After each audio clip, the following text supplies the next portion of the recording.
comment ça va se passer en 2024 ? Cette saison, il y a quand même une saison complète à faire avec Lewis Hamilton chez Mercedes, sachant qu'il va partir ensuite à la concurrence. Ça veut dire qu'à un moment ou à un autre, on va lui dire, Lewis, est-ce que tu peux sortir de la pièce ? Il faut qu'on parle de ben c'est comme ça que ça va se passer, de toute façon. Le canard boiteux, ça va devenir lui dans l'histoire. Quand il y aura un aileron prototype disponible en un seul exemplaire, c'est George Russell qui l'aura. C'est quasiment sûr, à part s'il y a vraiment un delta important au niveau du championnat et qu'il faut quand même mettre toutes ses billes jusqu'au bout sur Hamilton. Mais tu as noté quand même un changement de vocabulaire chez Russell en disant « je vais devenir le numéro 1 de cette équipe et je suis déjà prêt à assumer ce rôle ». Donc il a déjà posé... Oui, mais entre le jalons, dire, le comprendre, le dire, et ensuite, ok, voilà, l'assumer pour de bon. Tout à fait. Alors, moi, la question, c'est à quel point ça affecte quand même les gens chez Mercedes. Ça met aussi en lumière un petit peu le manque de préparation de Toto Wolff sur l'après Hamilton, parce que je pense qu'il ne l'a jamais préparé. Il parlait de Lewis Hamilton comme d'un pilote qui potentiellement pouvait piloter encore 5 ans en Formule 1. Il ne se posait absolument pas la question, est-ce que je ne trouve pas un remplaçant ? Il suffit de voir les pilotes de réserve qu'il y a chez Mercedes. Oui, mais moi j'aurais fait plus court. J'aurais dealé avec un Lando Norris, carrément, en disant maintenant je te prends sous contrat et je te signe 5 ans ou 10 ans, j'en sais rien, comme faisait Briatore avec certains de ses pilotes, et je te prête chez McLaren autant de temps que j'en ai besoin, parce que Lewis Hamilton n'est pas à la retraite, et le jour où il a Lewis Hamilton qui annonce qu'il part, il a son backup tout de suite, et puis il s'appelle Lando Norris. Je pense que Lando Norris, il est borduré par Zak Brown, qui est loin loin parce d'être idiot. Que Zak Brown est son manager directement, donc c'est lui qui fait la pluie et le beau temps chez McLaren, et un Lando Norris est parti là-dessus. Et j'en viens d'ailleurs à Lando Norris. Si en 2023 les pilotes de Ferrari étaient Leclerc et Norris, je pense que jamais Vasseur se serait posé la question qu'est-ce que je fais avec mon deuxième pilote ?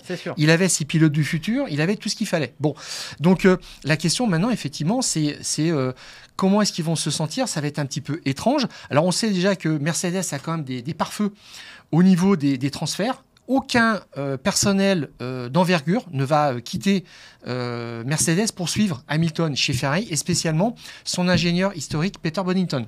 Voilà, qui est son ingénieur, qui était l'ingénieur de Michael Schumacher, et qui l'a pris en charge avec lui dès 2013. Donc on sait qu'il y a déjà des choses qui sont protégées à ce niveau-là, et ça aussi c'est le travail juridique. Suffisamment fait piller chez Vol. Mercedes pour avoir suffisamment sécurisé ce genre de choses. Mais qu'est-ce qui va se passer maintenant ? Tu parlais de certaines requêtes auxquelles finalement ont accédé Mercedes et James Allison. Il a sa position dans le cockpit reculée sur la W15, et il a dit que ça lui apportait quand même de meilleures sensations.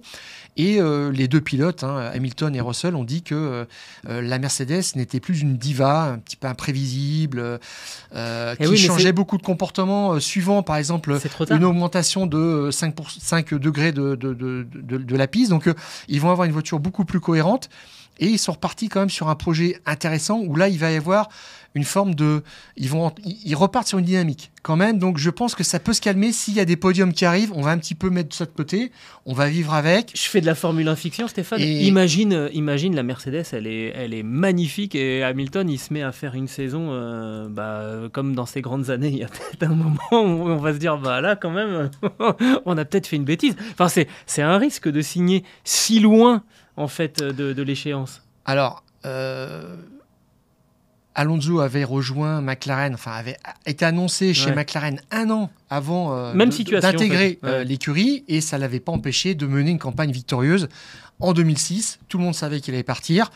Au fil de l'année, on ne lui a plus du tout fait faire de tests, à une époque où les tests étaient très très importants. On faisait rouler les voitures.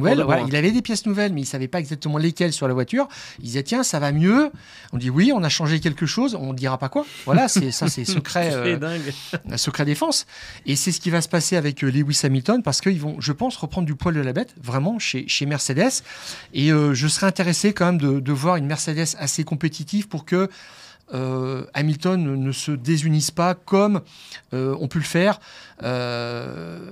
Alonso, qui était en salle d'attente chez Renault avant de rejoindre Ferrari en 2009, il n'a rien fait. On m'a dit clairement un jour, Fernando, il fait rien. Là, ça y est, il attend son transfert.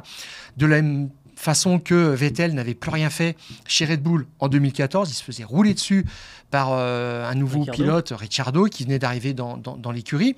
Voilà, il attendait son transfert. Il est peut-être tenté de faire ça, mais je crois qu'il mettra un point d'honneur à essayer d'aller chercher une nouvelle victoire pour refermer le chapitre. On verra. Mais pour en venir à Ferrari un petit peu, effectivement, la surprise que j'ai dans ce transfert, c'est que il n'y va pas donc avec du personnel de Mercedes ou du personnel recruté par Ferrari. Je comprendrais si Ferrari nous avait annoncé en même temps un Pierre Vacher, qui donc fait la Red Bull, chez Ferrari à partir de 2025. Là, je me dirais, je comprends tout. Mais là, pour l'instant, on ne voit pas de changement vraiment notable. Loïc Ferra responsable de la performance, de la fiabilité chez Mercedes. Mais ça ne suffit pas, je pense. Mais on verra. En tous les cas, Mercedes, je pense, ne sera pas du tout tenté de punir, entre guillemets, Lewis Hamilton. On voit à quel point aussi la deuxième place au championnat constructeur comptait pour eux, et tous les points compteront, tous les points seront utiles, et spécialement ceux ramenés par Lewis Hamilton.